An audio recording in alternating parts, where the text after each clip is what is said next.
All right, we call this Thursday, May 8th, 2025, regular board meeting to order at 6:30 PM. Roll call, please. May's here. Taxoni here. Mask on here. Dr. De Jesus and Mr. Faltzgraf are both not present. Agenda. All motion. I'll second.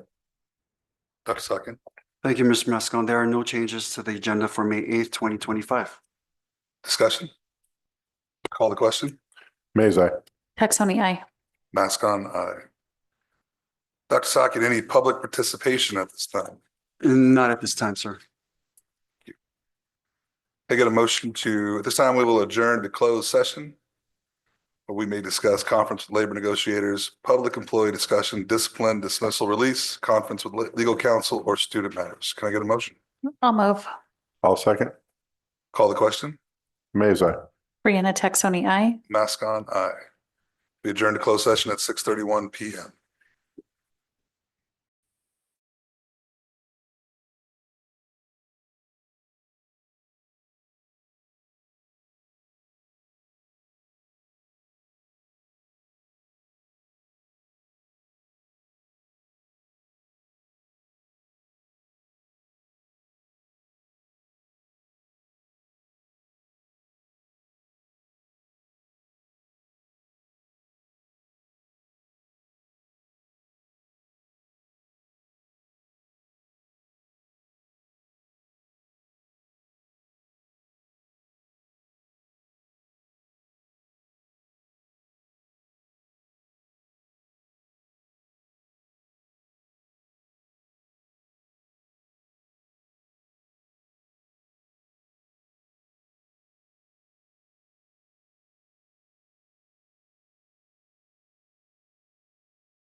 All right, we reconvene this regular board meeting at 7:33 PM. Brianna, would you lead us in the flag salute? Sure, please stand. Right hand over your heart, right? Begin. I pledge allegiance to the flag of the United States of America and to the republic which stands, one nation, under God, indivisible, with liberty and justice for all.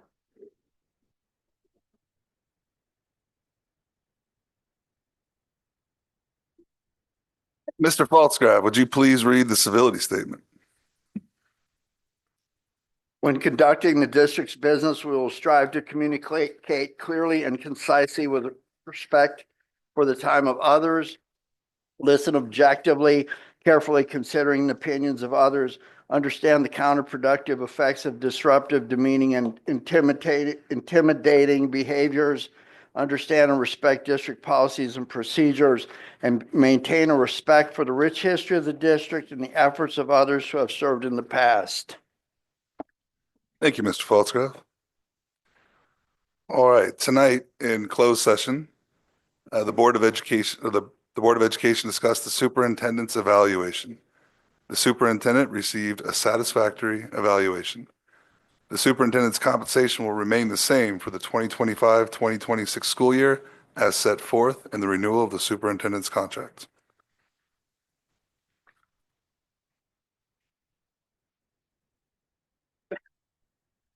Dr. Sakian, any public comments?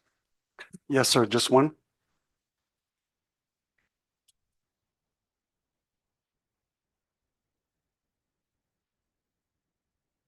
Mr. Pete Getz, did I say that right? All right. You have 3 minutes. 3 minutes. I won't need 3 minutes. Good All evening, right. everybody, members of the board, district office personnel, and community members. I'm not here to address anything formally on your agenda. I actually wanted to take just a quick second to introduce myself. My name is Dr. Pete Getz, and I'm the Director of Expansion and Program Development for Method Schools and Method Schools LA. While our reauthorization is not up with you guys for a while, I wanted to stop by and just personally witness some of the amazing things that are happening in your district and spend some time with you this evening. I clearly picked an amazing night to be here because you're recognizing some of your very best in the teaching community. And that's very much all I wanted to do. So I wanted to say good evening and thank you. And I wish you a wonderful evening and summer. Thank you very much. Thank you.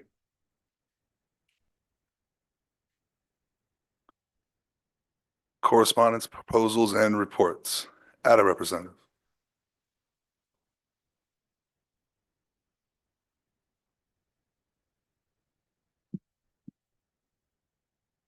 Good evening. It's on, right? Can you hear me through this?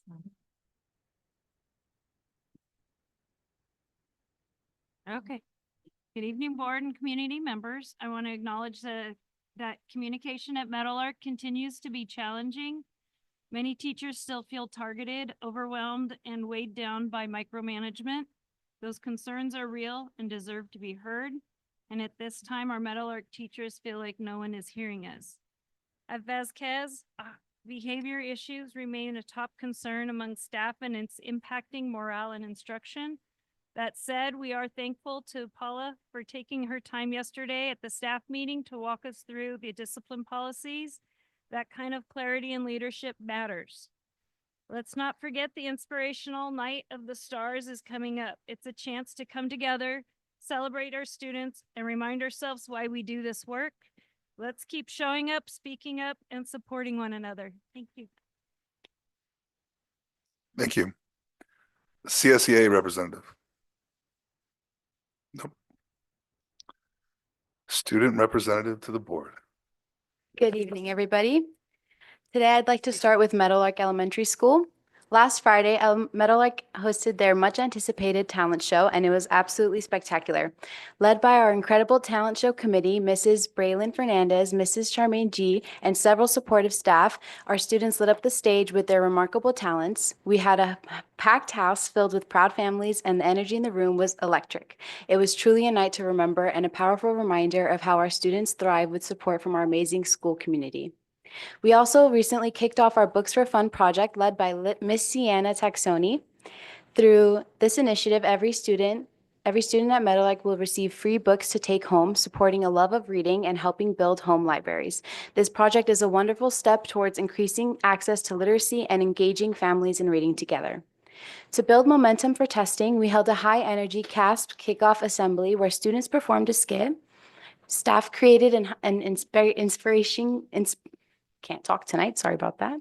Inspiring video, and we ended with a fun Tetris performance competition with our grade 4 and 3, with third grade proudly taking the win. Our super testing hero theme continues to bring joy and motivation to our testing days.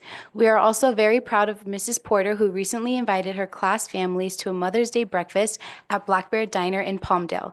It was a heartfelt celebration that beautifully reflected the family's connections and we value so deeply at Meadowlark. Some events that we have coming up for Meadowlark is May 12th is our VIP breakfast hosted for dedicated parent volunteers who support our school every day. May 14th is our spring concert from 6 o'clock to 7:30 p.m. Our students will showcase their musical talents for families and community members. May 15th is open house and grand opening. Fourth grade Living Museum is Tuesday and Wednesday, May 20th and 21st, 8:30 to 9:30 a.m. And the fourth grade Gold Rush Play is Wednesday and Thursday, May 28th and 29th from 9 to 10 p.m. a.m. Moving on to High Desert. Some Hawk highlights. Mrs. Benola, her thoughtful creativity enriches her lessons and she is a valued member of the fifth grade team who loves her students and colleagues. Keegan Ferry and Jesus Pacheco Rivas, they offered to clean the lunch tables to support our staff and did a wonderful job. Julia Swanigan always is doing her best, being on task and taking the time to help others. She's a great caregiver to the class pet bunny, Bo. Celeste Santos Garcia, she demonstrates integrity daily by always being on task and modeling citizenship for her peers. Some past events for the Hawks. Incoming Parent Night. Parents of incoming Hawks attended a great parent night. Information about athletics, academics, and activities were shared along with the campus tour. Fourth grade roadshow at High Desert welcomed the fourth grade Meadowlarks to tour their campus and learn more about what it means to be a future Hawk. The students had a great time, and we are so impressed with our ASB students on their leadership and mentorship to these younger students. CASP testing started this week. Staff made fun videos with tips to help encourage students to do their best. Our amazing counseling team went to each class last week and gave presentations about testing anxiety and how students can work through and overcome it. Our students have been working hard this year, and we are excited to see them show what they know. Sixth grade chicks hatching. Mrs. Heather Campbell entered a contest called Hatch a Chick and won a set of eggs for our students to hatch. 3 rounds of eggs and 2 incubators later, we had 2 chicks hatch just in time for spring break. Students were so excited to watch these miracle chicks hatch. Thank you, Miss Ayers, for supporting this great project in life science. Counseling presentations. Our incredible counseling team has been proactively working to support our students prior to spring break. They shared a presentation on bullying prevention and focused on cyberbullying that has been shown to increase over break when students are more likely to be on their electronics. We are so grateful for their inspiration and their work with their students. Some upcoming events. Career Day.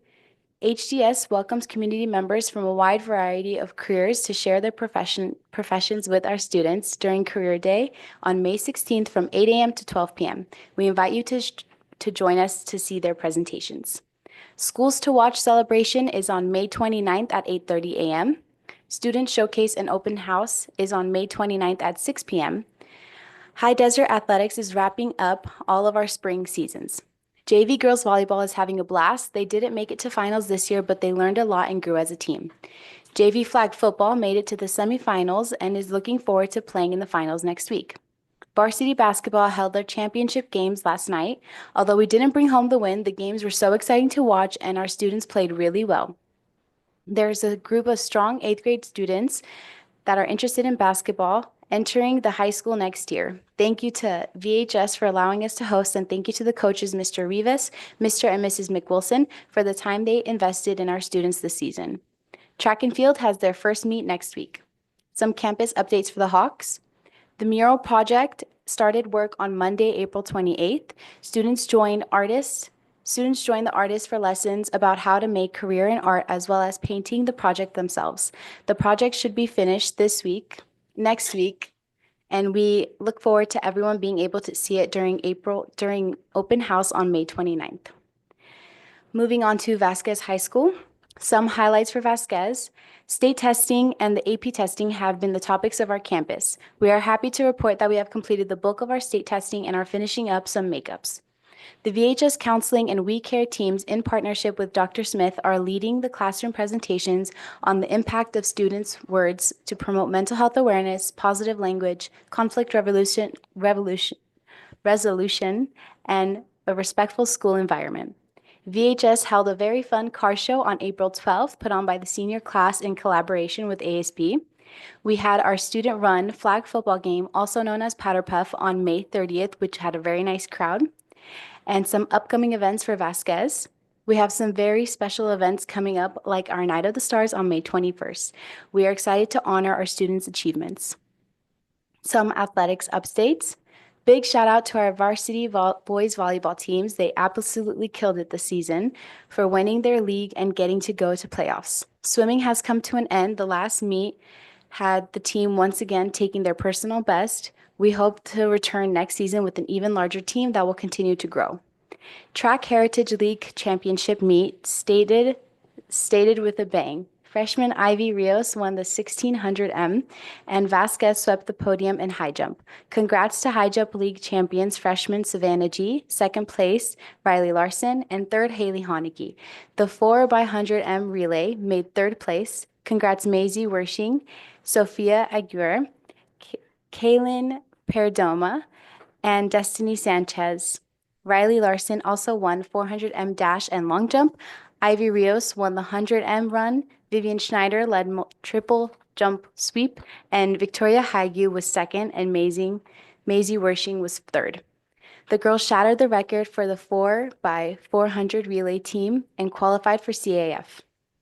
The boys 4x400 relay earned third with Austin Helton, Brendan Blaine, Cole Steve, and Blake Mascone. Austin Helton placed fourth in high jump and qualified for CIF. Amazing job to all of our CIF qualifiers. Softball just secured undefeated Heritage League champions, again going 8-0 for 5 years straight. Currently, we have a 42-game league winning streak, and we are waiting for our playoff schedule. The first game is next Thursday, and the bracket will be released on Monday. Baseball finished second in league, and we qualify for CIF playoffs starting next Thursday. And that is all for my report this evening. Anything else? No. Thank you, Natalie. Spotlight. Thank you. She's a hard act to follow for sure. No doubt. One of my favorite parts of the evening, spotlight recognition.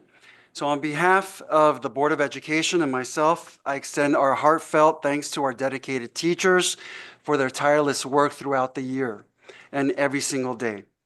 Tonight, we celebrate the educators who inspire our students and empower our students every day. How many students do we have here? Show of hands.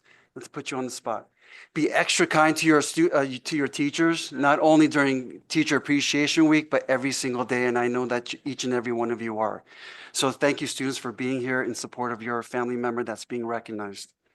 In addition, we are also celebrating and recognizing our incredible classified staff whose daily contributions are essential to us achieving our vision, which is empowering minds, building futures, our small district, infinite possibilities.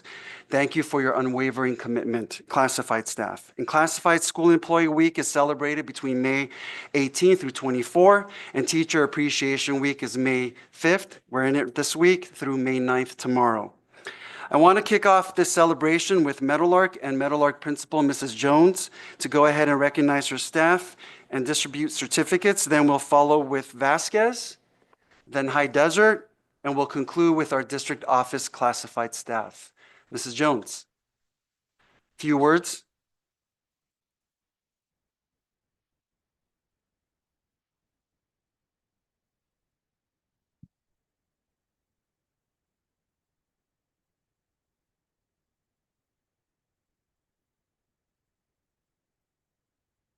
Today, we celebrate the heart of our school, our amazing Meadowlark staff. Your dedication, passion, and unwavering commitment to our students and family are the foundation of everything we do. You stay after hours without being asked. You create meaningful programs that enrich lives, and you step in again and again whenever there is a need. Whether it's supporting a child, covering for a colleague, or helping a family in need, you do it with grace, compassion, and heart. Your flexibility, teamwork, and willingness to go above and beyond make all the difference. You don't just work here at Meadowlark. You lift this place up every single day. You are the reason Meadowlark isn't just a school for me, it's becoming a family.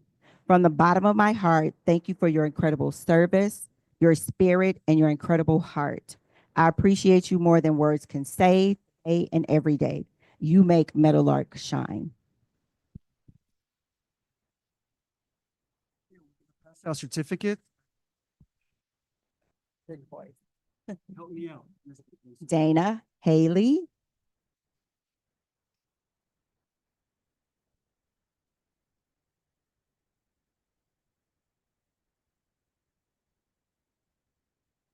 Alexandra Hernandez is not present, but I saw that she was watching. We miss her. Barry Nolan, he's not present. Nicole Santa.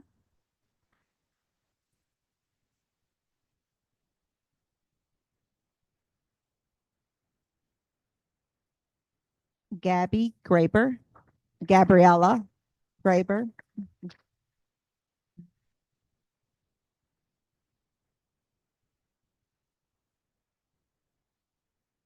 Breland Fernandez.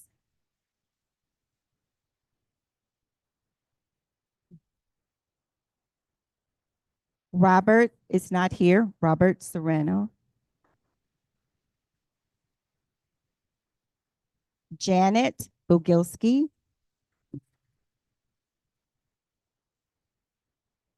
Linda Porter. Sorry, I called you. I read it too fast.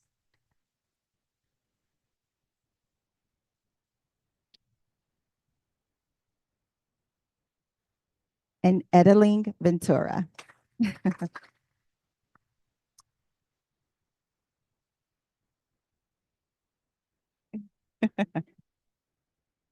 Thank So Dr. Smith.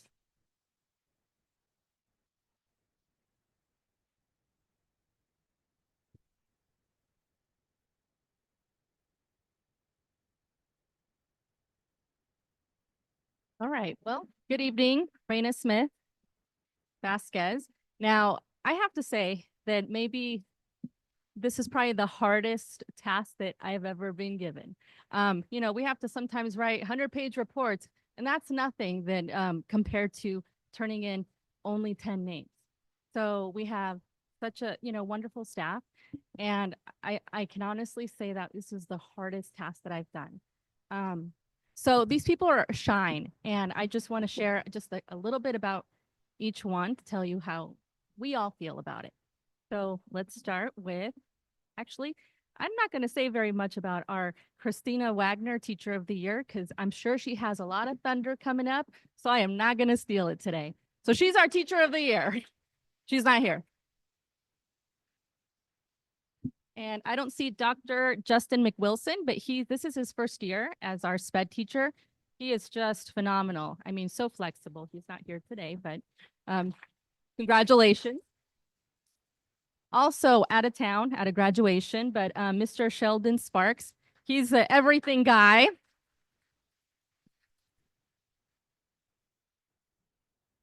We do have Araceli Burrows here.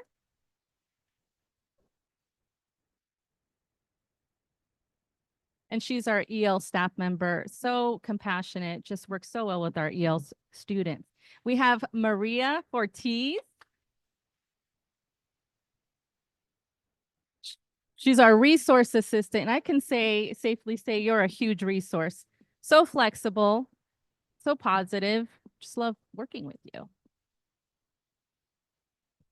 Oh, gosh, I could talk for hours from this one. So Mr. Alan Mora, come on down. Best way to sum him up is that he's the kid whisperer. Sometimes a lot of us try, I try, somebody else will try, and he might be the only one they listen to. If you had a chart, his bar graph on favorite person on campus would overshadow a lot of us. Next, we have Eddie Romano, our maintenance team member. He's not here.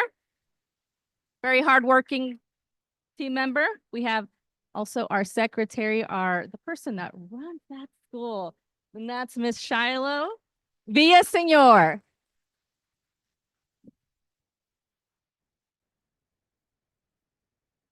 Does everything. Next, we call her Tammy Brooks, and I don't think she's here, but just such a nurturing cafeteria staff member. And last but not least, Linnea Galsbreath. And our attendance staff member, so thorough, keeps us in line. So thank you, everyone. We appreciate you. Have a good night.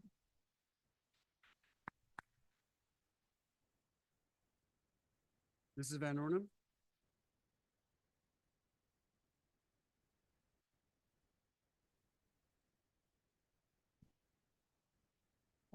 It's just not very loud. Okay.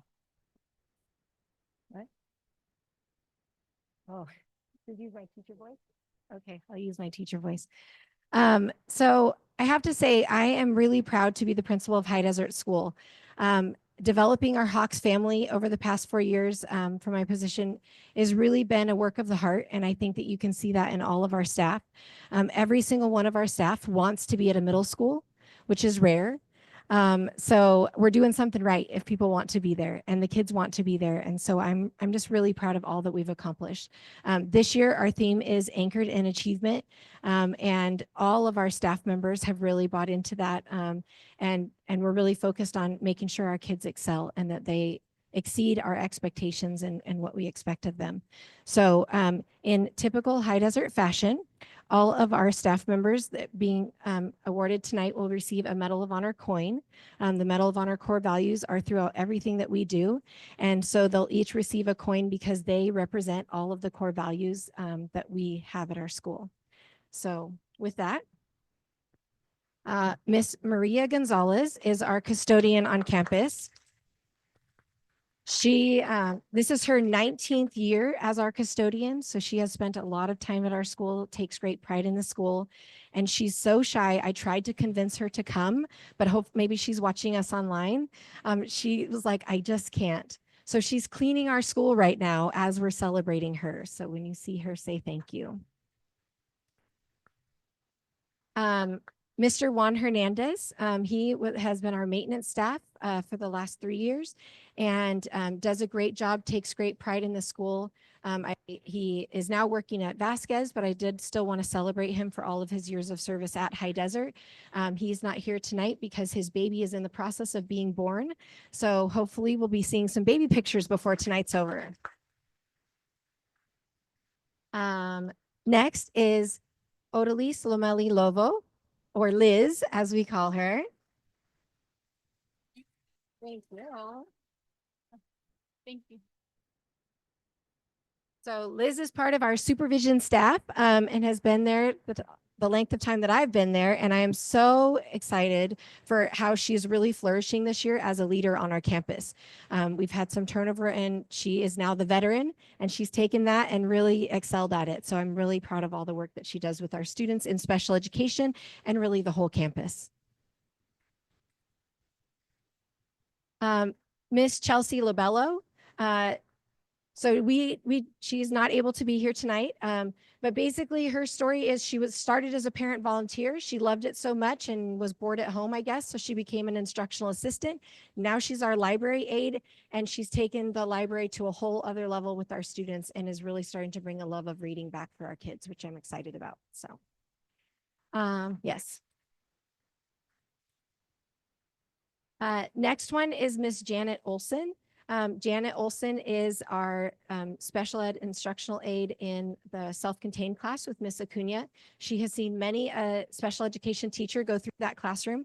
I looked it up. This is her 30th year as a special education aide in our district. So very well deserved. She is out with her family tonight, but I know that she's listening to us. So.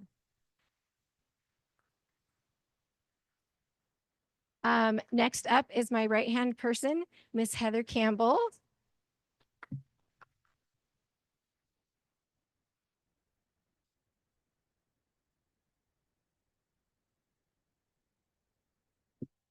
So the one thing I've learned as a principal is you need somebody that can tell you all the things that are happening so that you know what to watch out for and where to go. And so she is that person for me. She knows what I need to know and make sure I can, put out all the fires before they become bonfires. So I'm grateful, really grateful for her support.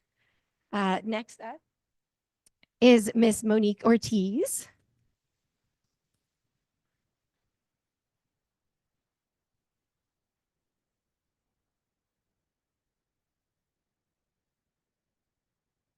So Heather is my right hand, Monique would be the left hand. Anything that Heather's not doing, Monique is doing, and sometimes they're both doing it at the same time. I love their friendship with each other and rapport, but also Monique makes sure she's our attendance person. And so when you see our attendance numbers going up, that's her making all those phone calls, setting up millions of independent studies recently. She is just a rock star, and every single day it's with a smile and her steadfastness. She's always there. I think it's perfect that she has almost perfect attendance and she is the person calling for attendance. So I think that's pretty perfect. So. Miss Zuli Quesada, our school counselor. So when you feel the vibe on campus, it definitely has significantly increased since the arrival of Miss Zuli Quesada. I am so proud of all of the work that she's doing. She makes a difference every day. And I just want to say, she got me from day one because I love to play games and hear kids laugh and play. And day one, she was out there building things with the kids and setting the example and building rapport. And now she's working on having kids build peer relationships. Our discipline numbers are down a lot because of her. And so we're just super grateful to have her on our campus. Miss R.C. Revelis.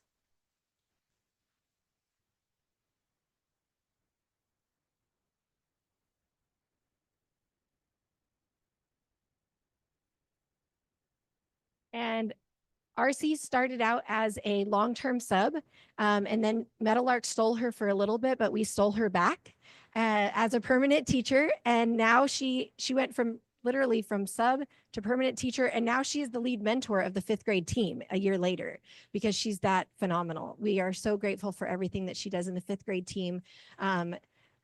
My favorite thing she does is CASP testing. It's May the 4th be with you. And so the force is with all of our 5th graders as they are testing this week. So.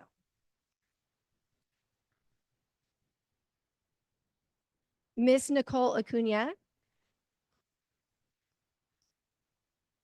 So she is our outstanding self-contained teacher. We are so grateful to have her as part of our team. It's not a class people usually want to go to, but we have people asking to get into the class now because she is that amazing.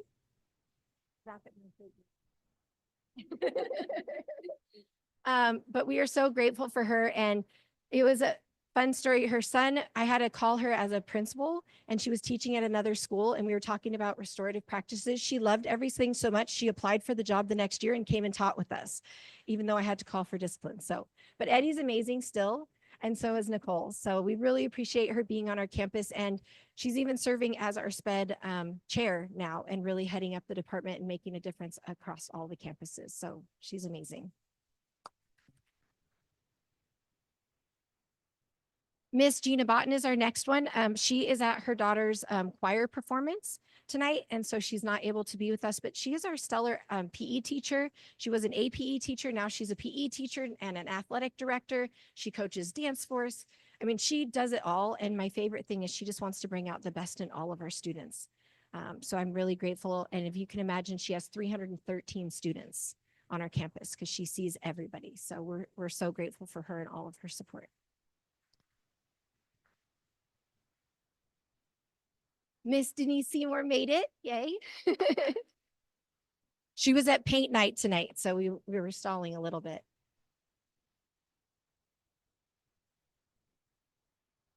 So be careful what you wish for when you walk into High Desert School. She walked in one morning and just told us, hey, I'm on the sub list if you guys need anything. And I said, actually, we need a long-term sub for a teacher. So she long-term sub for that teacher first semester. Then magically second semester, we needed another long-term sub in math. So then she taught math and we talked her into getting into a program. And within the past 2 years, she has gotten into a program, earned her master's degree. She's in it. She already finished her intern credential. And now she's by mid-year next year, she's going to be clearing her credential. So she is on an accelerated path. So be careful about walking through the door. We might put you to work. And then last, but absolutely not least, the absolutely amazing Mr. Larry Rowland.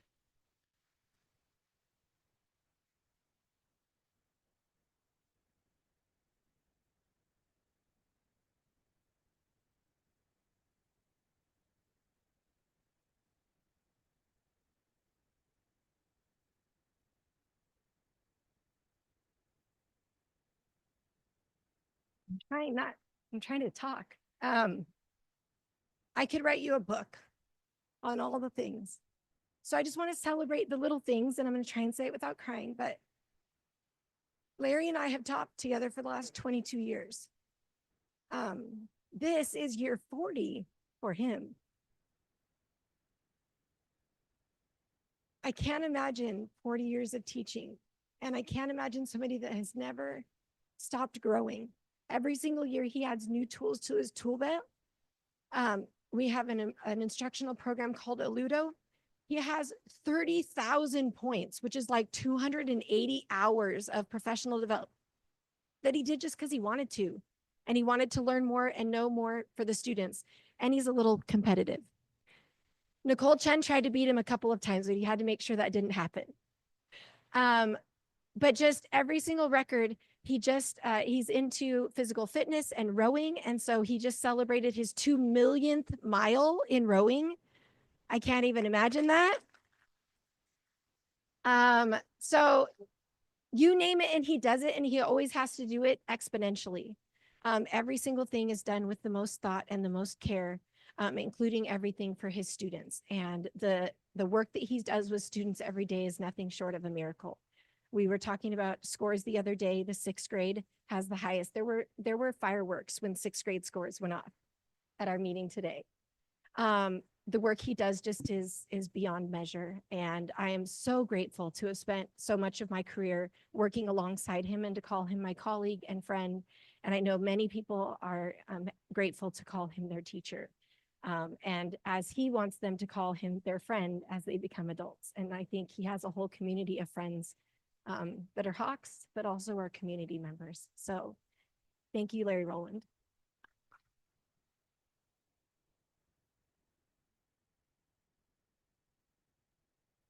Thank you from all 3 principals. Thank you for a great job. Thank you, staff, for being here. I know it's been a long day for each and every one of you, so thank you for being here and being present. We congratulate each and every one of you for your hard work, your dedication, commitment to your students, to the community, your school. And on behalf of the Board of Education and myself, once again, congratulations. We value you. Thank you.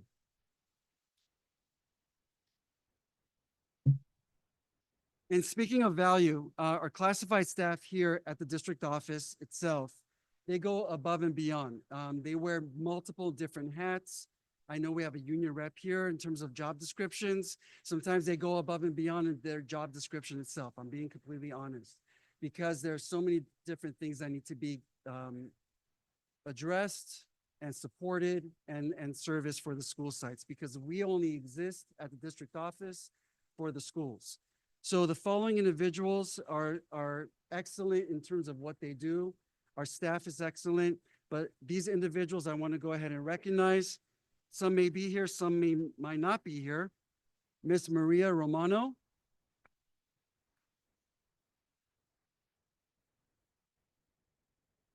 Miss Christina Bachnick.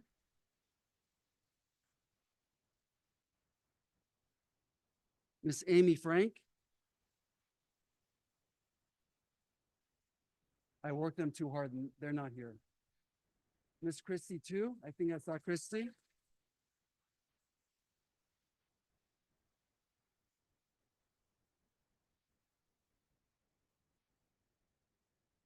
Mr. Cesar Ortiz. And last but not least, Alex Erdosia. He's always here.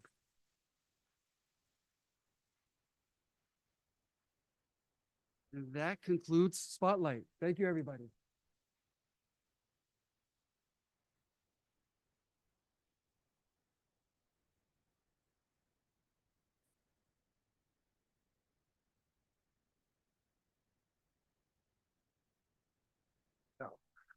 Dr. Saki, and I would make motion that we can stop and grab some pictures before we move on. There are some refreshments. Okay, so I would like to make a motion to take a 15-minute recess. Can we pause? Yeah. I would like to actually loop so that we can all Sure. share. Is that okay? Yeah, yeah. I'm Um, gonna start with me. I've talked too much today, you guys. No, I love all the teachers I have this past 4 years. I'm a senior, I'm graduating next month, so I can vouch that our teachers are just amazing in this district and we're very thankful for them. They're great.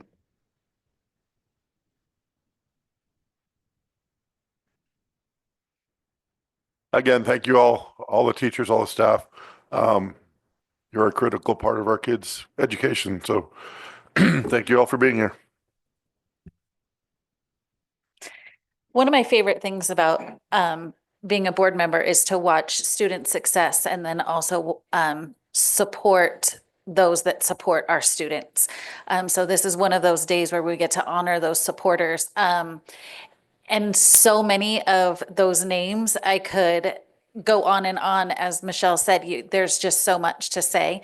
As I look out into the crowd, and you know who you are when I could just sing your praises over and over and inappropriately tell you that I truly love you.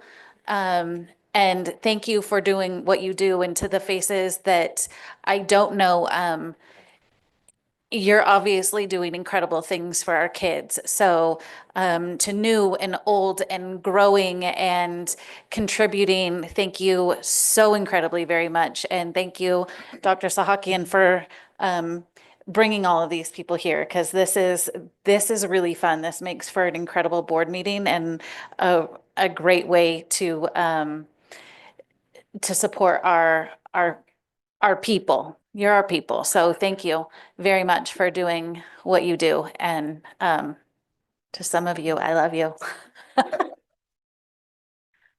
Well, I don't know everybody. I'm sure if I knew everybody personally, I would love you too. But some of you, I really love you. Maybe I should do a do-over. So, yeah, thank you very much for coming and thank you for allowing us to celebrate all the wonderful things you do for our kids in our district. I think if anyone that knows me, they'll ask me what makes the difference for even our own business or whatever we're doing. And it's always about the quality of the people that you have on your team. It's really the only difference between us and the next place down the road. You know, we're teaching similar curriculums, we're teaching the similar things, we're doing a lot of the similar things, but if there's a difference, it will always be the people and the quality of the people you have. So thank you again. And thank you for allowing us to celebrate you.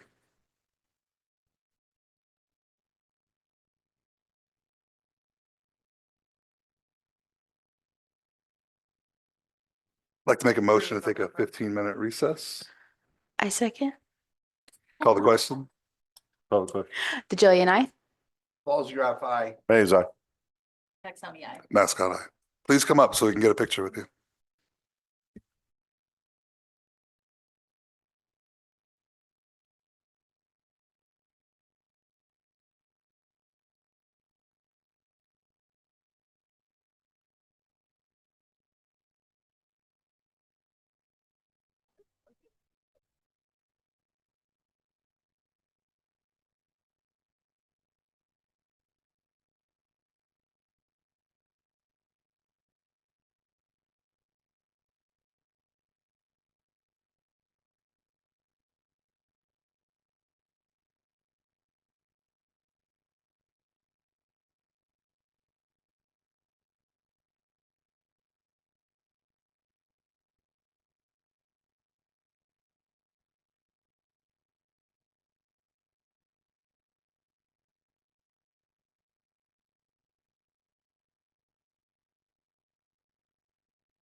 I don't know where she went. Who was that?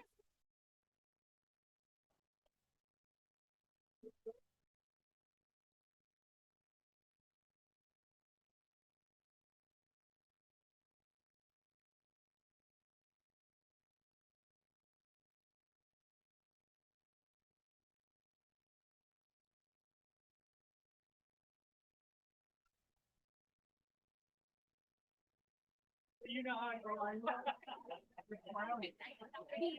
Yeah. Thank you.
8:25 PM. Dr. Saki and the superintendent report. Yes, I'll keep it short and sweet. I'll try. Tonight, I'll be focusing on two goals, student achievement and effective instruction and leadership. I'll start off with goal number one. Congratulations to our Vasquez cross-country team and their coaches for the 6 school records that they have broken this season for cross-country. The photos you see here, the two, are from the LA County Frosh Soft Championship at Golden Valley. Congratulations for an excellent season. In addition, we are thrilled to share that the Vasquez varsity boys volleyball team has completed an amazing season. They finished with a perfect 8-0 in league play and an overall record of 21-6 for the season. The team also made it to the second round of playoffs, showcasing their incredible talent and dedication. Congratulations to the awesome players, their inspiring coaches, and the staff that helped to make this a remarkable season. Last but not least, goal number 2, effective leadership. As we celebrate School Nurse Appreciation Day, May 7th, as she's eating her cookie, and Nurse Appreciation Week of May 6th through 12th, we want to take a moment to recognize the critical role school nurses play in ensuring health, safety, and academic success for our students. Miss Carrie Wright, thank you for everything you do to keep our students healthy, safe, and ready to learn. Your commitment makes a lasting impact on health for our current students and the future that they will have. I have to thank her publicly for her positivity and commitment to growing, expanding opportunities here at the district. I tell you, she sends me emails or packets and, oh, we got to send this to Vasquez. This is something that we have to do. Can we get an advisor? Can we do this? And it's all for the benefit of our students and their well-being. She's, like I said, constant communication with me with potential opportunities that arise. Thank you for your commitment and advocacy for all students. Congratulations for this week and every week. That concludes my report.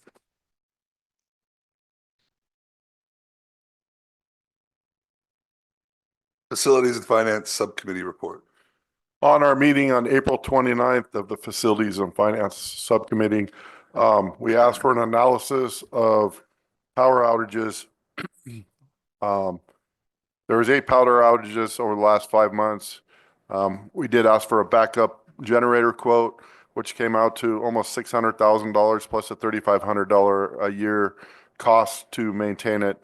After finding out this information, we've decided that at this time it's not appropriate to get these backup generators, but we are handing it over to the Education Committee to figure out different ways of handling this situation if the power does go out. We also talked about the ASB balance sheets. They brought us all the club accounts. They gave us the football balance sheets for an example, and how they're running this. They also went over the fact that they're working on getting new software so that all this will be more easily usable for the people inputting the information and for everybody to see it. We also, Mr. Ernesto Mora is going to give us a presentation on items that were submitted for to be done over this summer. And then we talked about some cost cutting measures, and they talked about developer fees. So that's pretty much where we're at. Thank you. Thank you, Bill. Yeah, guess we should have told you we were kicking up the power outage thing Yeah. to you ahead of time, but congratulations. Yeah. Yeah, it was just entirely too cost prohibitive, based on the impact. So other measures should be available. Online academy was suggested for extended days of power outages. So good luck. Education Subcommittee report. We have not met since the last time I was here. We do have another meeting planned for the 3rd Tuesday, and I believe we made that a little bit earlier.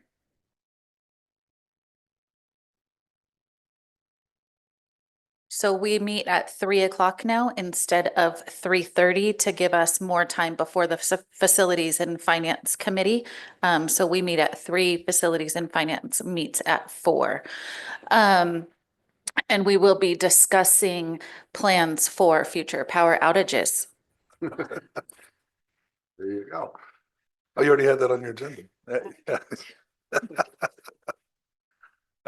Policy and Management Subcommittee report. Nothing to report. I want to remind everyone at the kickoff of that subcommittee, we did bring in the attorney to tell everyone how board policies are set. What's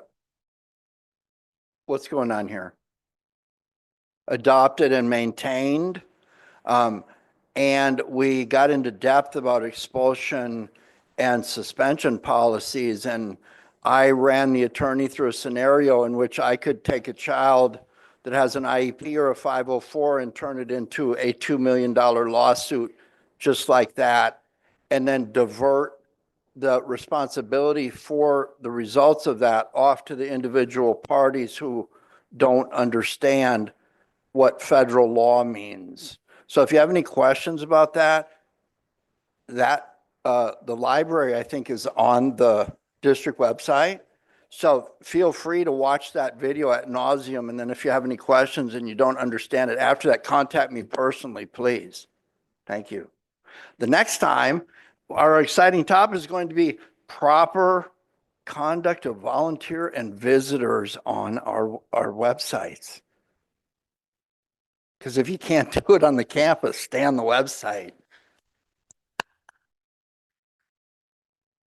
Thank you, Mr. Faltzgraff, for that colorful commentary. Just call me Craig. Dr. Sakin, any submissions tonight? There are no submissions this evening. Thank you. Next, can I get a motion to move the consent agenda in? A motion.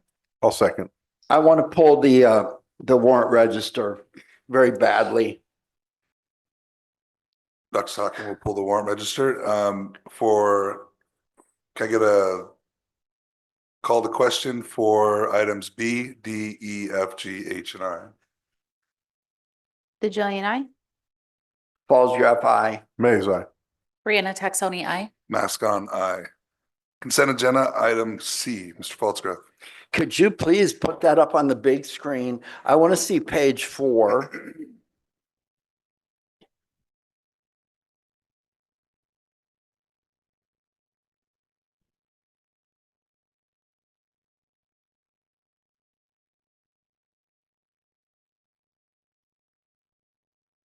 Find the one about the lawyer. I can't see.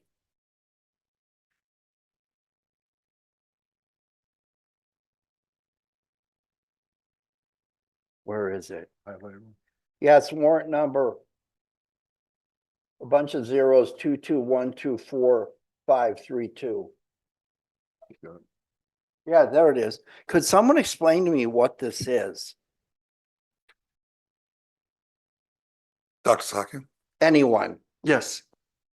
The CVRA process that we went through as a district and the board, the California Voting Rights Act, was brought to our attention in terms of the purpose of redesignating boundaries for school board elections. That was brought forward by an attorney by the name of Mr. Shankman. He's with Shankman and Hughes. The fee that is described and highlighted on page 4 of the warrant register indicates that the payment of $30,000 that was made directly to Shankman and Hughes for initiating a letter that prompted the CVRA process to be revamped for AADUSD board elections. So I'm very confused. I don't recall seeing this in any of the budget forecasts. Last year, I didn't That's correct. recall doing a contract with this firm for anything. I don't recall anyone on this board or the superintendent's office asking for this service. I don't recall any of that. So was this initiated by the district? No, it was not. And I don't want to call these people out, but what did they do in terms of, say, for example, the generator? Did they come out and service the generator? Did they deliver food? Did they sell us books? Was there any service that was provided in kind, like I'm doing something for you for this money, other than to give us a letter? No,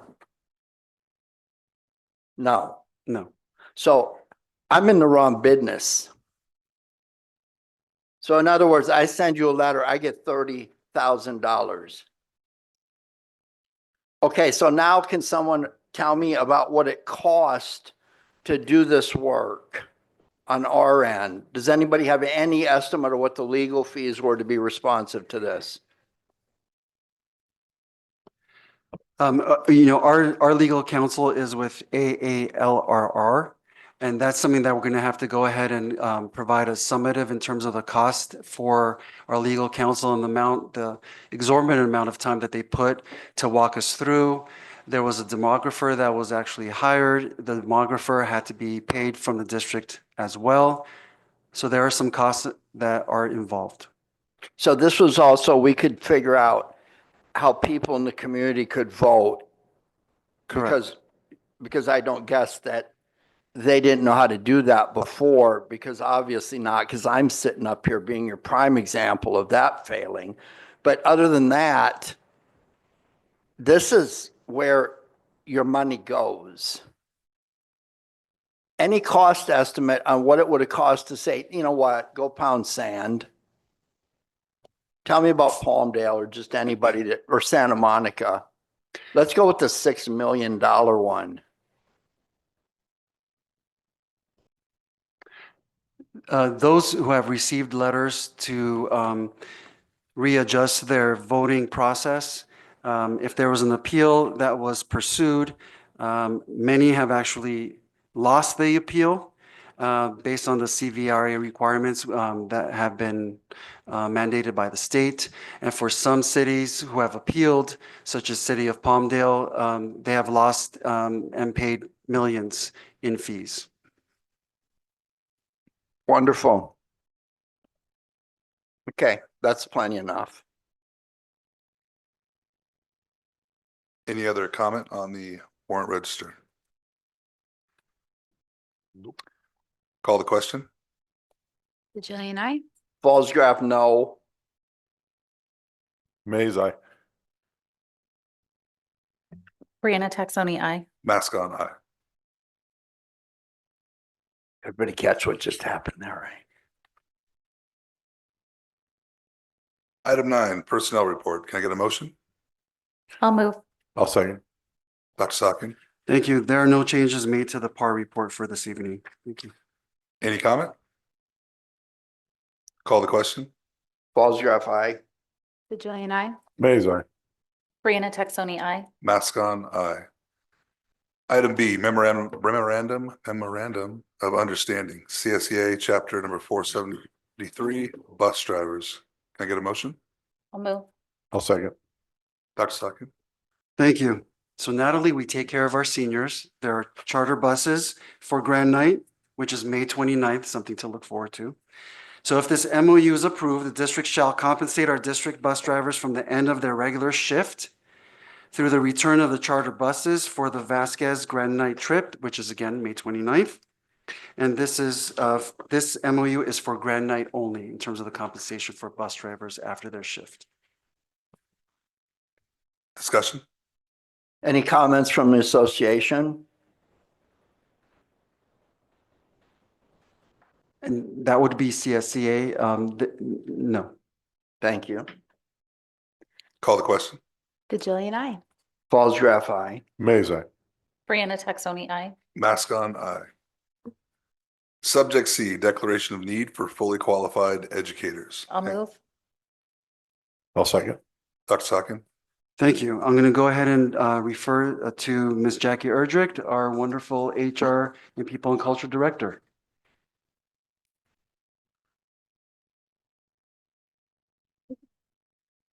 Good evening.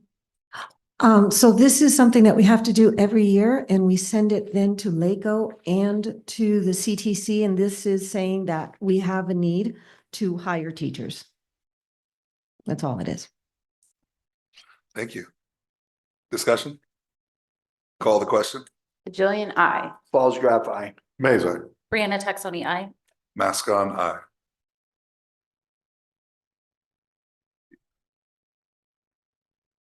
Subject D, annual statement of need for 30-day substitute and designated subject career technical education, 30-day substitute teaching permits. I'll move.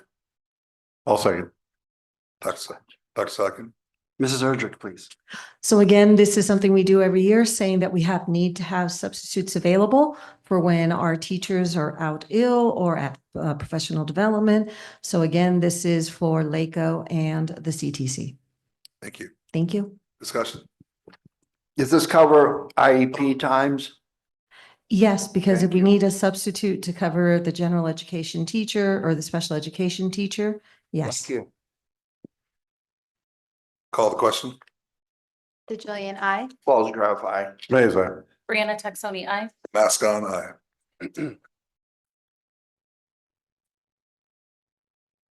Business Services, ADUSD, so approval of amended California Voting Rights Act resolution. Yeah, sorry.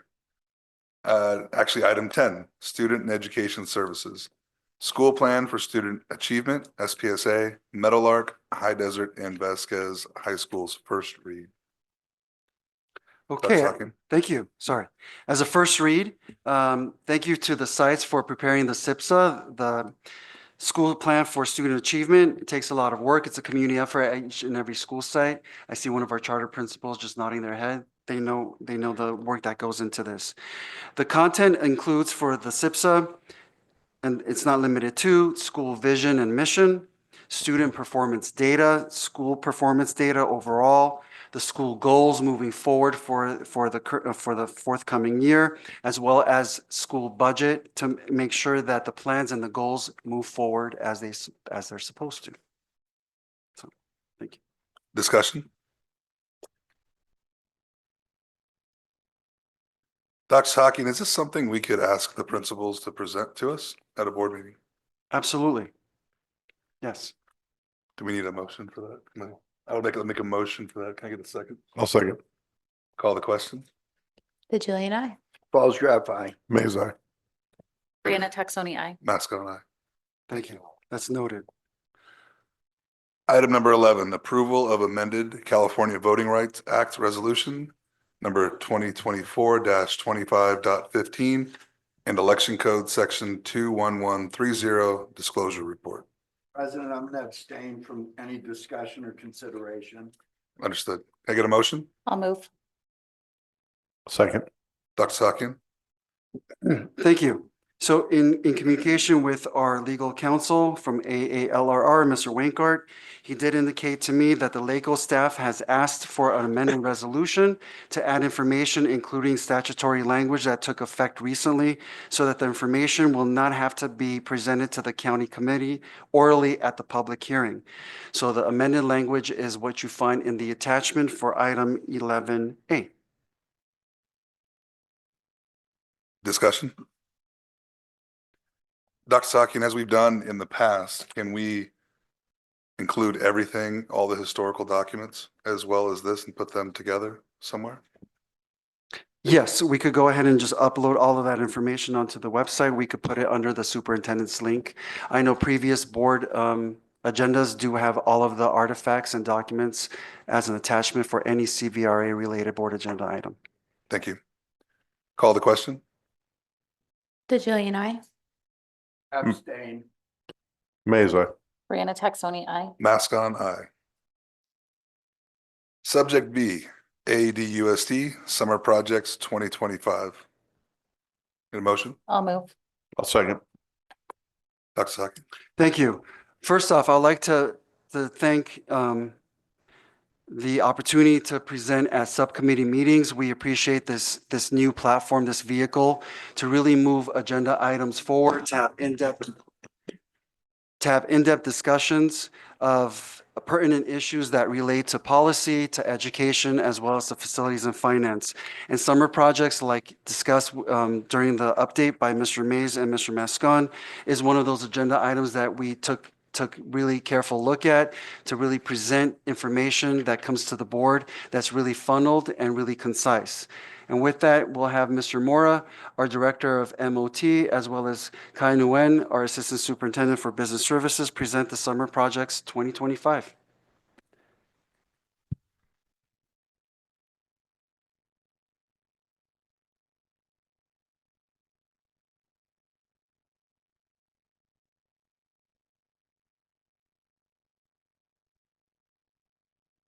Hello, everyone. I just want to present the summer projects for 2024-25. First page is going to be a list of the projects that we're going to have, including all sites. The first one is going to be High Desert School, Building 1 and Building 2, installing new roofs, $240,000 per building. It's going to be coming out of general funds.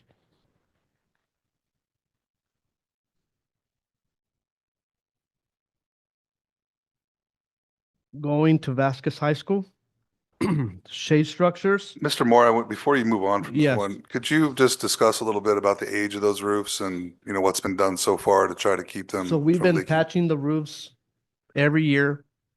The roofs got installed in 1992. So that's the original roofs.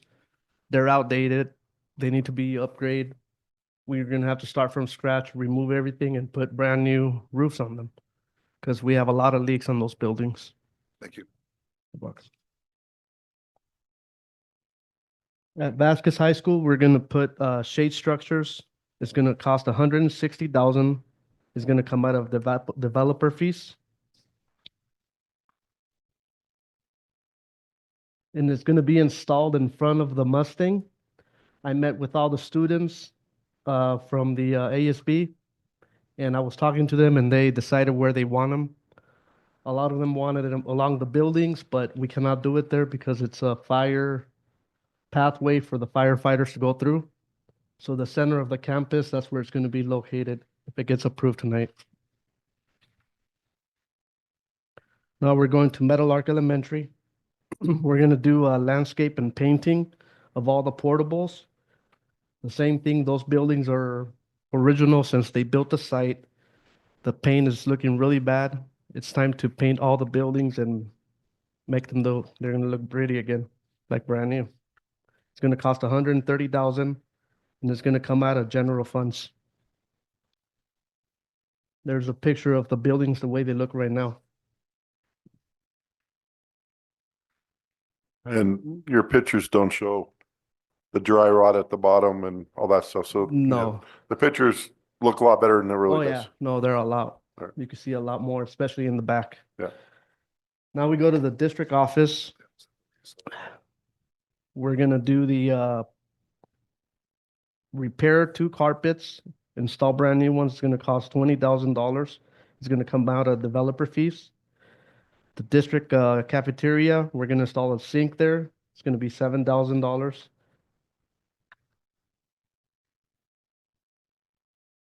That's a picture of the flooring, the sink. The last page, that's what we need to have the actual kindergarten classrooms here. I'm gonna go down the list. We need to put new door levers on all the classrooms that are gonna be occupied with panic bars to make it safer for students and staff. It's gonna be $3,997. It's gonna come out of general funds. Then we're gonna do 12 walkie-talkies. It's gonna be $3,500, which is gonna be less than that. I've been looking for other prices. That's just a rough idea how much it's gonna cost. Then we're gonna do the staff lounge for the staff. It's gonna be $11,500. It's gonna come out of developer fees as well. We're gonna do a PA system for the campus, $60,200. It's gonna come out of general funds. We're gonna put furniture in the buildings, $50,000. Developer fees.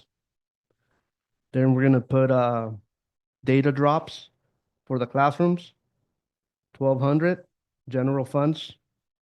Then we're gonna do 4 laser jet printers, $1,800, general funds. That's all I have for tonight. Is there any questions?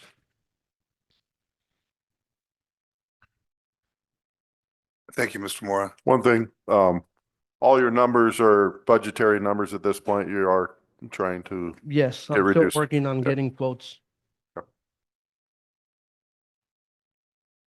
Do we have a total amount of what everything is planned to cost? Is that in your presentation, Kai? $9,000, What's that? $929,000, so close to $1 million. Yeah, it's a lot. Yes, Discussion. I'm sorry, I just had a quick question. Yeah. The shade structure for Vasquez, you said you talked to ASB students about the placement Yes, I was there yesterday. there yesterday. Mhm. Okay. I was just wondering. Yep. Okay. So this seems like a good placement just because we always use our easy ups, but easy ups can be inconvenient for when we're out there because sports teams and, other groups and clubs like to use them. So that's very nice. Thank you. You're welcome. Okay, so, is there contingencies built into these projects?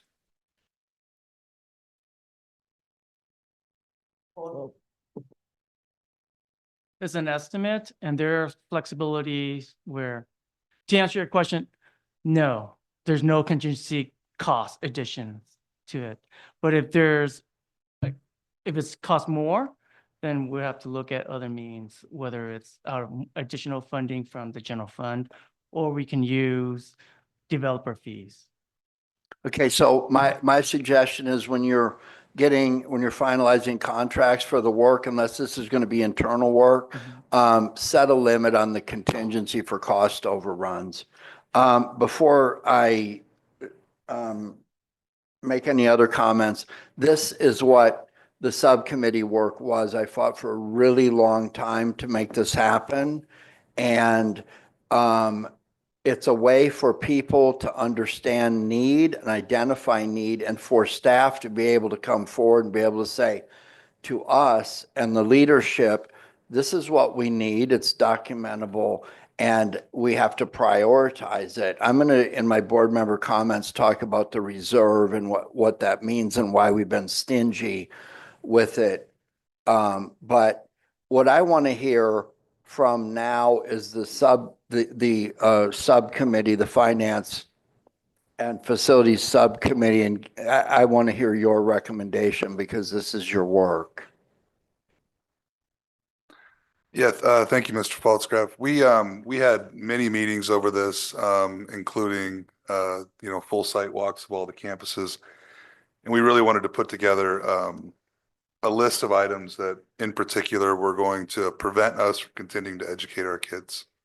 So a lot of the higher dollar numbers you see on there, that if we don't do them, we will impact our ability to continue to educate here at the campus. In addition, we are creating new floor space here at the Acton school site.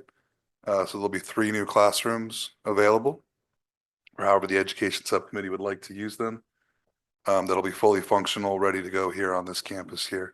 There's been some ideas about what they'd be used for, but that'll be the education subcommittee to make the final decision or final recommendation on how they actually get used. In addition, there were a couple of additional items that had been asked for many years. The shade structure being one of those particular items that we included along with this as well. So it is the recommendation of the Facilities and Finance Subcommittee that the board approve this cost this evening. Okay, so that said, I remember when I was vice president, I let everybody know that my focus was floor space, and it would be floor space when I became the president. Can someone refresh me as to 3 years ago what floor space was added that very next year? We were able to add some floor space. We housed another 40 kids.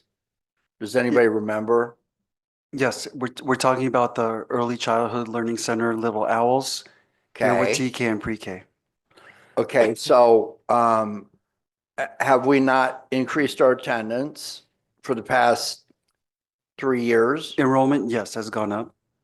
So do you think that the people that are going to pay for those houses up there are going to want to see trash schools? Okay. Is what I'm hearing tonight, as part of this approval, you are asking the board to say it's okay to pull down the reserve level. How much of this is going to come out of reserve? We're looking at, let me add it up, bear with me. Because this is a combination of developer fees, general funds, so I would have to So break it down. So General fund would mean, um, what's the word? Yeah, the developer fees will not impact our reserve, but. the Got general that, fund got stuff that, will. but there's a word I'm thinking of, restricted funds. These Understood. can't be used for, there's no restricted funds in this other than possibly the one for the kitchen. Is that correct? yes, sir. So the rest of it is a combination of general fund, but in the long run, what this is going to do is going to draw down the reserve. That is correct. So that's what the reserve is for. Are there any cost staff? Is there any staff cost, were you adding positions with any of this money? No, Are we going to put it into unfunded pension mandates? no, So this is strictly about putting in the building, yes, and yes, you're sir. committing to do that. And it's your recommendation, the subcommittee. This is a very first. Mhm. Yeah, that's all I have. This is why the subcommittees exist. Thank you, guys. Any further discussion? Brianna? Call the question. Natalie DeJillian, I. Ball's graph, of course. Mays, aye. Brianna Texoni, aye. Mask on, aye.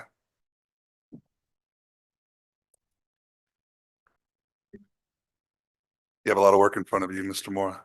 Yes.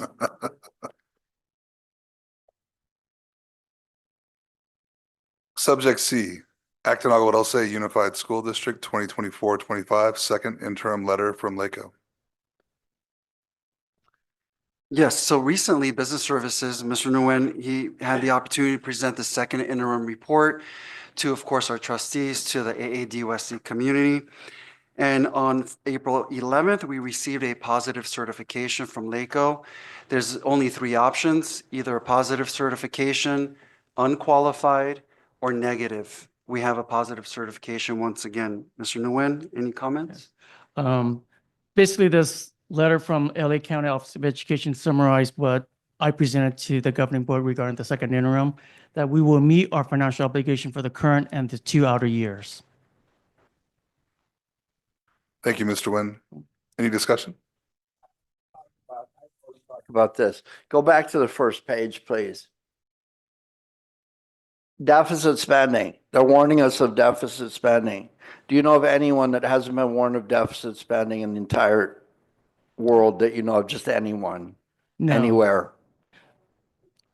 Huh? No, school districts.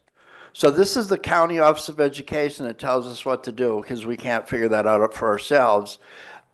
Is going to tell us that they didn't give us enough money. And I'm going to go on a rant about some other funding later. But I want you to make sure that you know that they're not giving you enough money to give to everybody that needs it. Do you know that? Yes. Okay, just wanted to check. Next. Oh, wait a minute. Yeah, next one, please. Next page. Labor negotiations. Have we completed labor negotiations? Well, then why would I be talking about it? Because that would be illegal. But I'm glad they could tell us that we haven't completed labor negotiations yet. So we don't know how much more deficit spending we're going to do. Bravo. I don't know what I would do without these people. Expert tutelage. That's all I have. Thank you. Any further discussion? All right. Item 12, board comments. Mr. Faltzgraff, you are on again. Oh, no. First off, this is very serious. I would like a moment of silence for Chris Kelsey, please.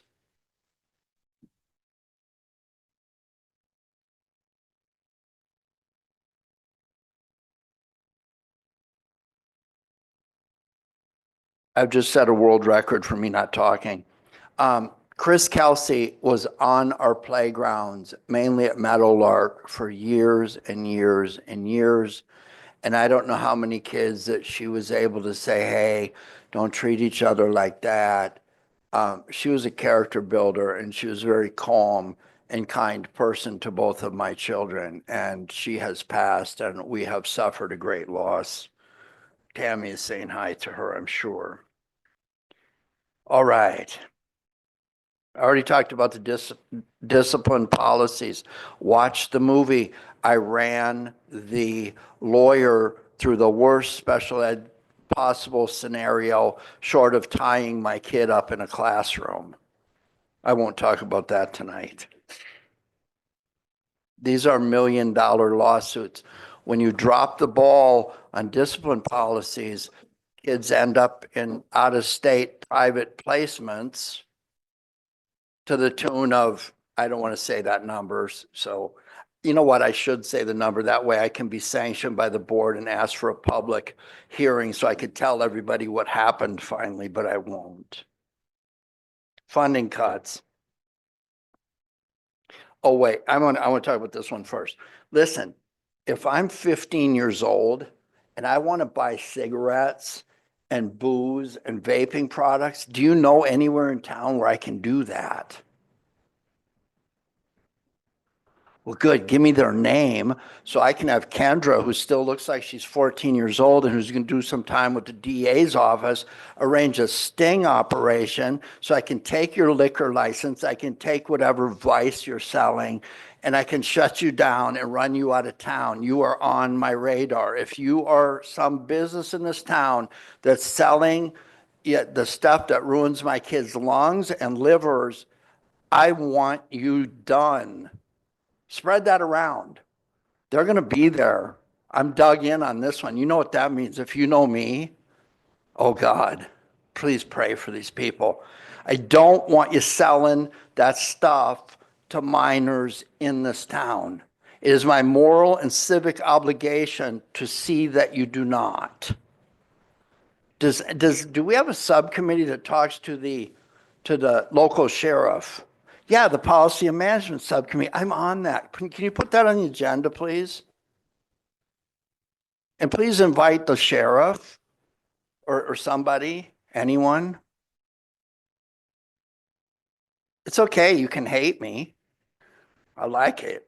Makes Christmas really cheap for me. Okay, let's talk about funding cuts. Dr. Sahakian, can I put you on stage and tell me when we came here, we had about $4.2 million of charter revenue. And I have to tell you, some of that stuff we still have left because nobody wanted to go to court because the first people got, I don't know, federal indictment. So that's where the reserve come from. So when you are sitting up here and you don't know how to not get rid of teachers and you don't have the money you need, sometimes you get creative.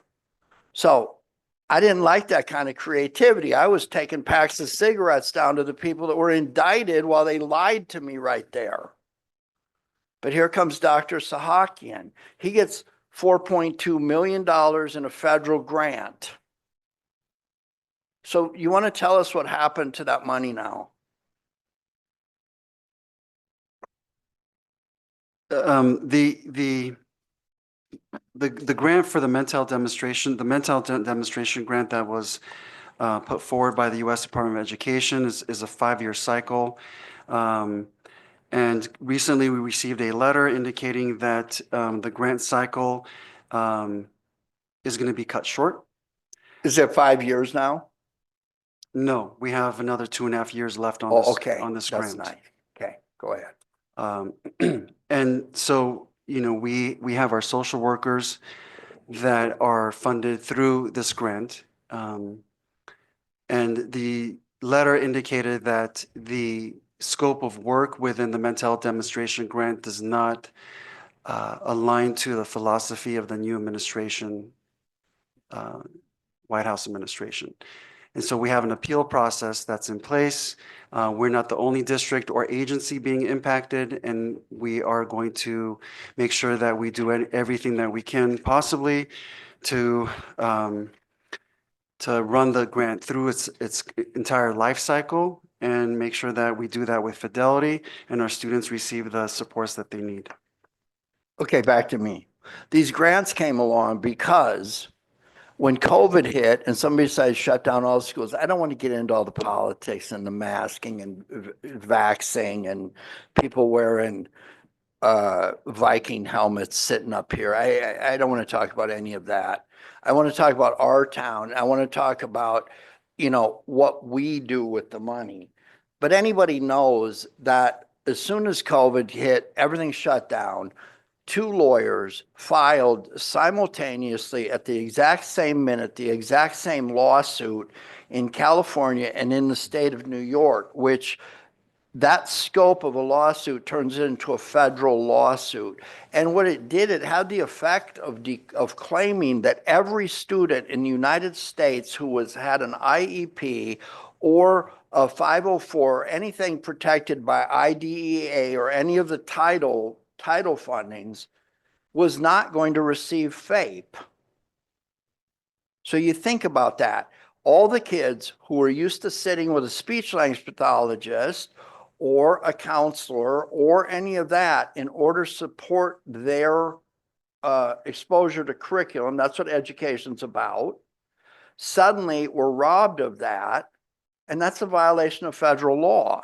So what happened is somebody figured out, well, we better give everybody a bunch of feel-good money, and that way we can remedy the lawsuit and we can pretend that we're going to have somebody talk nice to a kid that lost 3 years of their education and social development. Yeah, I said that. So I'm not up here, and I don't prescribe to anybody sitting up here that they're the left, the right. I don't care what you are. This is not a partisan position. And what I'm going to say right now, you better close your ears. And newspapers, listen to this. You have heard me say in the board, Nurse Carey brought a nice book forward. And it said, it's okay, at the end of the day, it said, it's okay for you to wonder if everything is okay in your life and get somebody to talk to if you don't think it's okay. Kids develop by affirmation from responsible adults. Don't make your kid what you wanted to be and failed to be. Find out how to remove the barriers for your child to develop to their potential, not yours. If you don't do that, you'll fail as a parent, bottom line. But when you assume, because back to Nurse Carey's book, I asked, and I kept a straight face, if I was going to have to get by this book going around. I read your book. It was lovely. It's out there, right? Please put that in the agenda immediately. Please. Yes. I still have it in my car right now. You want me to go get it? It's very dirty. I read it. When I wonder why people are so goofy at work, I read it and I don't yell. And I'm virtually absent from HR now. But I asked, am I going to have to get a lawyer to find out if my child is identifying as a kitten? We're not that kind of town. So this assumption that this money is being used to undermine parent rights, that's what this says. That these supports for our counselors, that we're just supplying services that basically says that everybody has some mental problem. I'm the only one with a mental problem. And I'm not covered. But we can all get together and sign a petition and do all that and have whoever's running this up above us, who's making the decision to gut his budget.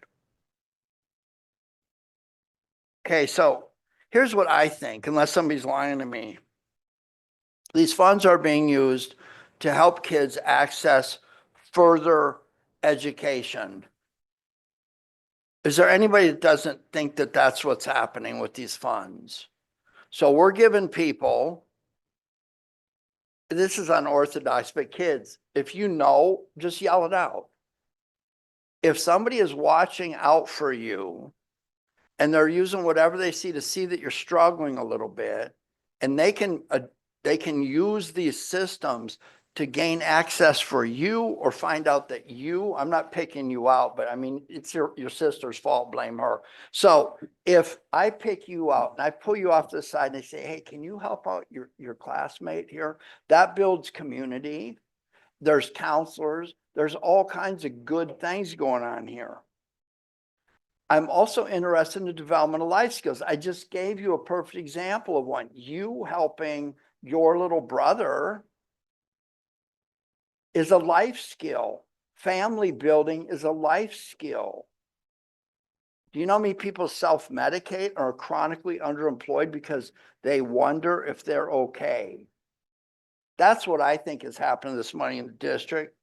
And finally, I am interested in the kids that leave here to become independent, functional adults who are employable.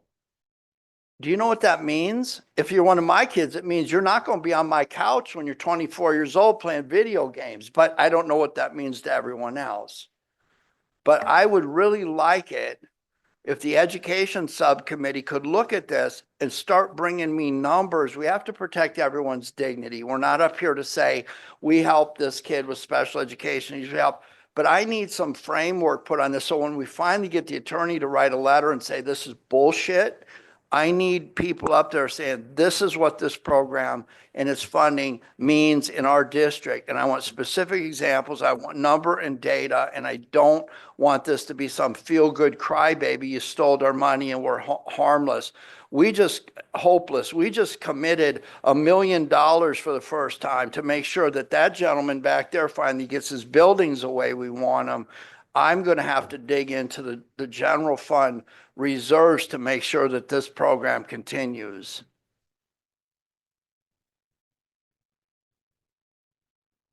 Yeah, I will dive into the reserves to make sure that the counselors keep doing the kind of services that we're doing that create these goals. Again, continuation of education, development of life skills, and independent adulthood.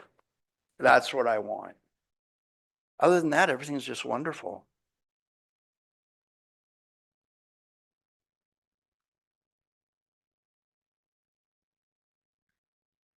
All right. Thank you to all the teachers and staff that were here tonight and recognized. We really appreciate everything you all do. Congratulations to all of our sports teams and the way they're going, especially the softball team. They are rocking it at a 10-0 on season and or in their season. And they're going to championships, and baseball is as well. And we have a busy month ahead of us with a lot of cool stuff coming up, all our kids. So other than that, have a good night. Okay, so I usually try to keep this short, but I try to keep it short. I was not at the last meeting and it's been over a month, so it's not going to be short. Apologies. I did want to mention Miss Chris Kelsey. She was such a fantastic force on the playground. When I was 18, I got to work with her for an hour and a half a day. That was my entire job, to stand on the playground. And she was really fun to work with. She had such a connection with so many kids on our playground. And I know she was at Agua Dulce first and then came over. I don't even know how many years of service, but I know it was a lot. She was just fantastic. And those kids adored her. And I know that she really, really loved her job. So I am thankful that I got to work with her and become friends with her and just to know her. She was definitely a great part of our school and a great part of my kids' upbringing and a part of me developing in my educational employment journey. So just really wanted to mention her and thank her for everything that she's done for myself, my family, and our community. Moving on, Michelle, thank you for these. These are so very cute. I love it. I love that your school does the theme and carries it through all year and really has that connectedness to buy into that all year. Those are very cute. I appreciate that. Thank you. I was able to attend the Meadowlark Talent Show. I always am in awe of those kids that are able to just get up in front of a whole bunch of people and do their thing. So kudos to the Meadowlark staff and parents and students for that fun night. It was really fun to watch. I was asked to announce for the Powder Puff game at Vasquez. Last minute, I took off work, ran to the game. I'm so glad I did. It was fun. Congratulations to the junior sophomore team for their win. And thank you to Anthony Saucedo for thinking of me and having me come out and announce for that fun event. I was also able to attend the VHS, the last home game, the volleyball game that they had. Our volleyball is fun in general, but watching High Desert volleyball and then watching Vasquez volleyball, they're just really, really fun, exciting games to be at. It's fun to be a part of the crowd. So congratulations to them and their history-making season. That was so very cool. So congratulations, boys volleyball. Silver League basketball championships for High Desert were last night, right? Last night at Vasquez. I did not get to go, but the athletic director for SOAR Prep and Night Prep is on my campus at work, and he wanted me to pass along how incredible Vasquez and High Desert are to work with season after season, sport after sport, and to play our teams and to come to our fields and to be a part of sports with High Desert and then using the Vasquez fields. He just wanted to give a shout out and kudos to all of our staff. And it makes me really proud when, you know, friends and colleagues of mine come to let me know how very cool our facilities and our staff and our players and our parents and our teams are to be around. And coming from competition like that, that says a lot. So good job, High Desert. Good job, Vasquez. Thank you very much for making us proud. The event, the Antelope Valley School Board Association dinner, it was a long time ago, but like I said, I wasn't here, but I do really, really need to send some shout outs and some thank yous. For those that don't know, the Antelope Valley School Board Association is made up from Antelope Valley School Board members. We have a dinner every other month, and I don't remember, and everybody that I talked to, everybody on the e-board there, could not remember the last time that Acton Agua Dulce hosted. So when I became the liaison to the AVSBA, I started asking, what can we host one of these dinners? We'd be great at it. I really want to host. So for 2 years, I was asking if we could host, and we finally got on the books this year, and we hosted March 31st. We hosted at Vasquez High School, and it was such an incredible community event. And when I say community, I mean because High Desert, Meadowlark, and Vasquez, and the district office staff, everybody really came together and just showcased our district perfectly. It was really a great event. And dinner after dinner that you go to, I can say that we knocked it out of the park. It was fantastic. So there's a couple people that I wanted to thank. Miss Wagoneer, and the culinary team, and I know Miss Linnea helped them out too. They planned, they cooked everything from hors d'oeuvres to dessert. They did everything. They served it. It was beautiful. It was tasty. It was really, really fantastic. And to just have kids there serving and being so professional, and they were just great. And I know that she put so much work into that. So huge thank you to her. Mr. Rowland and his handbells came, and they were our entertainment. always fantastic. I don't even need to brag on them because, oh, they're just phenomenal. And a lot of the board members that were visiting had said that they had heard about our handbells and they were so excited to hear them. And definitely a lot of compliments and people in awe of what Mr. Rowland and his handbells are able to do. They were just beautiful. I want to thank our Vasquez ASB, our ASB president. They worked really hard, just getting everything ready and being very welcoming, opening up your school. I know you guys worked really hard to plan. You brought your family out to help. That was a really fun thing. And then we also got High Desert School, Pep Squad, and Meadowlark. I believe it was Meadowlark Student Council that came, and they were decked out in their colors. We also had school mascots. The little Bailey, Corinne Bailey's daughter, I don't know her first name, but the little Emma Bailey, she wore the High Desert mascot costume. Oh my gosh. That kid has a career because she was so cute. She high-fived. She was like just the little star of the show. She was really funny. So those kids, you know, lined up and just greeted everybody. It was such a treat to see all of our schools come together, from little to high school. It was really fun. Our custodial maintenance team, from planning to set up to clean up, you guys are awesome. Miss Owens and Mrs. McWilson from our Arts VAPA for getting, we had a student playing guitar for about 45 minutes. He didn't want to be seen. I won't mention his name. He just sat behind the curtain and nobody even knew. Everybody thought it was like a professional track playing, but he sat back there and played live guitar music. And the whole beginning of the show, it was fantastic. And then Maylia Bruce sang the national anthem beautifully.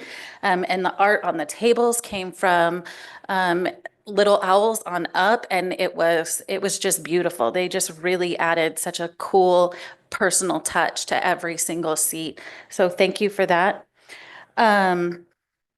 I do want to mention both my daughters helped out. Sienna took pictures and she made a video of the whole event. And then my other daughter actually jumped in the Mustang costume. She doesn't go to Vasquez, but she was still willing to represent and jump in the costume, and she had a blast. And then the district office staff, Eric, Yolanda, for putting everything together and really being incredible and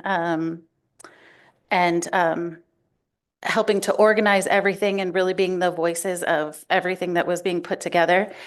And last but definitely for sure not least, when I found out that we were going to be able to plan this, actually before I even found out, when I kept asking and I had this vision in my head, I knew that the only person that could help me pull it off and that I needed on my team and that was going to be like this driving force was Shiloh Villaseñor. She is so phenomenal in her delivery and her ideas and her let's make this happen, and she just thinks of these things and then it's like magic, and she just has this stuff done. And I don't know how she comes up with these things, and I don't know how she executes it so flawlessly, but she was and is and will forever be one of my favorite people on earth. And she just really, really worked really hard. And there's not enough thank yous and praise to go out to Miss Shiloh. So if you see her, just tell her she's awesome, because she really is. So I do have a video. Alex, if you could play it for me. It's very short. It's like a minute.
So fun.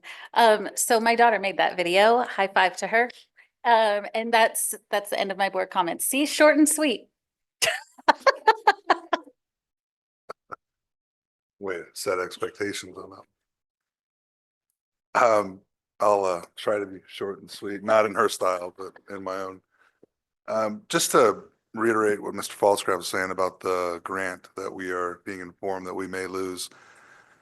These services are incredibly important for our school. I know many kids that are getting a lot of help from this. So, Dr. Sahakian, if we had to cover this ourselves, what would it cost us annually? Approximately. It's really payroll and benefits, so it could be anywhere from about 500 to 750,000. Mr. Nguyen, can we afford that? He turned white. And be under budget without deficit spending? We know the answer is no. It was a trick question. But the thing is that we really do need this money to be able to continue to offer this program for our kids. It's critical. I don't know that anybody would be listening that could do something about it, but we're going to do everything we can to make sure it continues because it's just not something we're willing to lose. Next, facilities and finance. So thank you to my board members for giving us the space to, figure out what was needed. Thank you to staff for all the work that you did, to the walkthroughs, the meeting with contractors, everything that was required to actually put those budget numbers together and come up with, the things that are needed and wanted for the facility. So looking forward to seeing the result of it for sure. And thank you. Item 13, calendar. We have a regular board meeting, May 22nd and June 12th and June 26th. Does anybody have any conflict for those dates? If I'm done writing, the student board member accused me of violating the civility statement. So I've been up here writing, I will not swear in the board meeting. So I will not swear in the board meeting. Mommy, get a picture of this. Get a picture of this. So if I'm done with my writing sentences assignment, I will be at all the board meetings. Thank you. I did not make him do that. Thank you very much. But you didn't swear. All right, order in the house. So I will be at all of the board meetings, but I do have to mention that and last year when I said this, I cried, so I'm not going to cry this time, but my daughter is graduating high school on the same night as Vasquez High School's graduation. So I'm devastated to miss it again, but I will not be at Vasquez's graduation because I will be at Court Hills.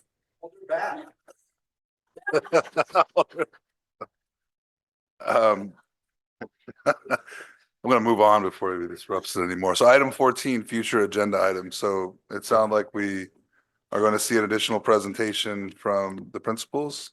Yes, so we're going to conclude the school site presentations with Vasquez on May 22nd, and then the strategic plan update focusing on goal number 1, student achievement, on June 12th. And it sounds like we'd like to get the principals to present their student achievement plans as well. Yes, because tonight was the first read. We could have them go ahead and present some of the highlights as the at the next board meeting when it's an action item. So we'll have that discussion. Dr. Saki, would it be possible, would you be able to fit it into one of your current agenda items for Spotlight if we could see some more data about the work that the social workers are doing here at the campus? Yes, they, per the grant, they have to keep data, that's a requirement. And so that's at our fingertips, and we could go ahead and provide either an agendized item for We Care, AADUSD, or part of my superintendent's report. I'll share it with the team. Okay, Yeah, thank you. Thank you. With that, can I get a motion for adjournment? I move. I second. Call the question. DeJillian, I. Just skip them. Aye. Mays, aye. Brianna Texoni, aye. Mascon, aye. We adjourn at 9:30 p.m.